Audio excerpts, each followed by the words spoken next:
नमस्कार साथियों, आज एक बहुत ही महत्वपूर्ण टॉपिक को लेकर मैं फिर से आप लोगों के सामने उपस्थित हूं। आज का मेरा टॉपिक उत्तराखंड के अंदर वर्ष 2013 में कितने लोगों का कितने लोगों ने जीएनएम किया है, फीमेल कैंडिडेट्स की जानकारी मैंने आपको दी थी। और आज मैं आपको बताने वाला हूं कि स्वास्थ्य विभाग में वर्ष 2013 के कितने कैंडिडेट्स का सिलेक्शन हो चुका है। इससे आपको ये चीज़ क्लियर हो जाएगी कि सामान्य वर्ग के कितने कैंडिडेट्स का सिलेक्शन होना बाकी है।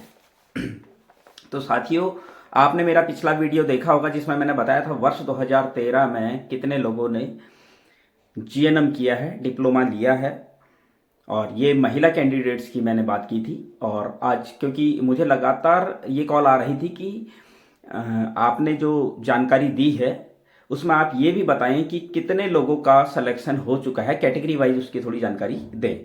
तो साथियों, आज मैं वो जानकारी आप लोगों के सामने लेकर आया हूं। तो बात करते हैं वर्ष 2013 में जिन लोगों का सिलेक्शन हुआ है वो है SC, ST, OBC, EWS और PH, फिजिकली हैंडीकैप। सबसे बात करते हैं अनुसूचित जाति की। तो साथियों, वर्ष 2013 में अनुसूचित जाति के 9 फीमेल कैंडिडेट्स जिनका सिलेक्शन हुआ है।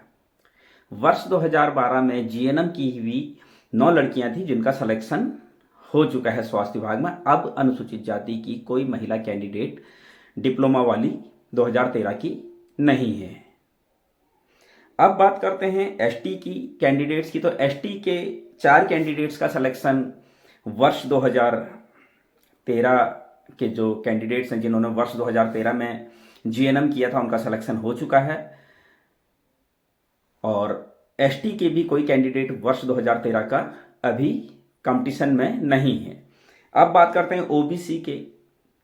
जो ओबीसी की फीमेल कैंडिडेट्स हैं जीएनएम जिन्होंने किया है, वो कितनी कैंडिडेट्स हैं जिनका वर्ष 2013 में जीएनएम कंप्लीट हुआ था और उनका सिलेक्शन हो चुका है। तो साथियों, OBC other backward class 27 female candidates हैं जिनका सिलेक्शन हो चुका है। और अब ओबीसी का भी फीमेल कैंडिडेट कोई नहीं है, डिप्लोमाधारी कोई फीमेल कैंडिडेट नहीं है जिनका सिलेक्शन होना है। बात करते हैं ईडब्ल्यूएस, आर्थिक रूप से कमजोर कैंडिडेट कितने थे। तो साथियों, 6 कैंडिडेट 2013 में थे और 6 के 6 लोगों का सिलेक्शन हो चुका है। अब कोई फीमेल कैंडिडेट 2013 में नहीं है।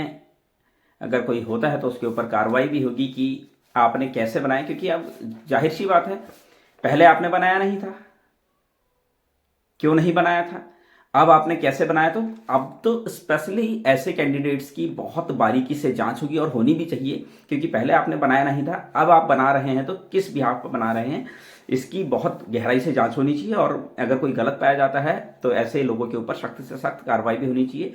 जैसे कि हमारी बात भी हुई है, कुछ लोग माननीय उच्च न्यायालय की शरण में भी चले गए हैं ईडब्ल्यूएस के सर्टिफिकेट के अगेंस्ट। और क्योंकि बहुत सारा फर्जीवाड़ा इसमें भी सुनने में आ रहा है कि हो रहा है, अगर ऐसा होता है तो ऐसे लोगों के खिलाफ सख्त से सख्त कार्रवाई होनी चाहिए।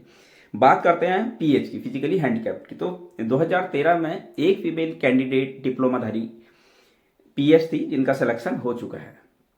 तो ये वो कैंडिडेट हैं जिन्होंने जीएनएम किया है वर्ष 2013 में, जिनका सिलेक्शन स्वास्थ्य विभाग के 1564 पदों पर हो चुका है। मैं फिर से आपको एक बार रिपीट करना चाहूँगा। एससी अनुसूचित जाति की फीमेल कैंडिडेट, महिला उम्मीदवार जिन्होंने जीएनएम किया था वर्ष 2013 में, वो 9 कैंडिडेट थी। 9 की 9 कैंडिडेट्स का सिलेक्शन हो चुका है। एसटी की अनुसूचित जाति जनजाति की 4 महिला कैंडिडेट्स थे जिन्होंने जीएनएम किया था वर्ष 2013 में और उनका सिलेक्शन भी हो चुका है।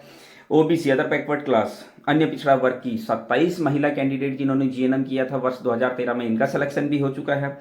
ईडब्ल्यूएस आर्थिक रूप से कमजोर 6 महिला कैंडिडेट्स थी जीएनएम की हुई जिनका सिलेक्शन हो चुका है।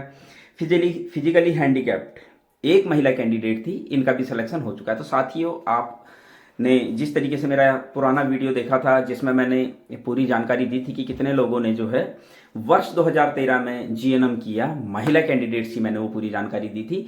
और उस जानकारी को देखने के बाद आप लोगों ने मुझसे पूछा था कि वर्ष 2013 में कितने फीमेल कैंडिडेट्स हैं डिप्लोमाधारी जिनका सिलेक्शन हो चुका है, कैटेगरी वाइज आप एक वीडियो इस पर बनाइए।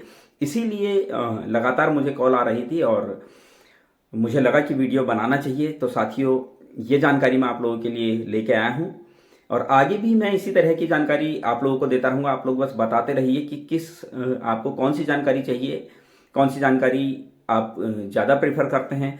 दूसरा साथियों, मैं आप लोगों से यही निवेदन करना चाहूँगा कि जो मैं आपको इन्फॉर्मेशन दे रहा हूँ, ज़्यादा से ज़्यादा इस इन्फॉर्मेशन को अपने साथियों के साथ शेयर करें, ताकि किसी को भी इस जानकारी से वंचित ना होना पड़े, हर किसी के पास तक ये जानकारी पहुँचे, ताकि हर एक नर्सिंग बेरोजगार जो है, जो हमारे नर्सिंग साथी हैं, वो इस जानकारी को लेकर अवेयर रहें और आगे भी उनको ये जानकारी बहुत ज़्यादा काम आएगी।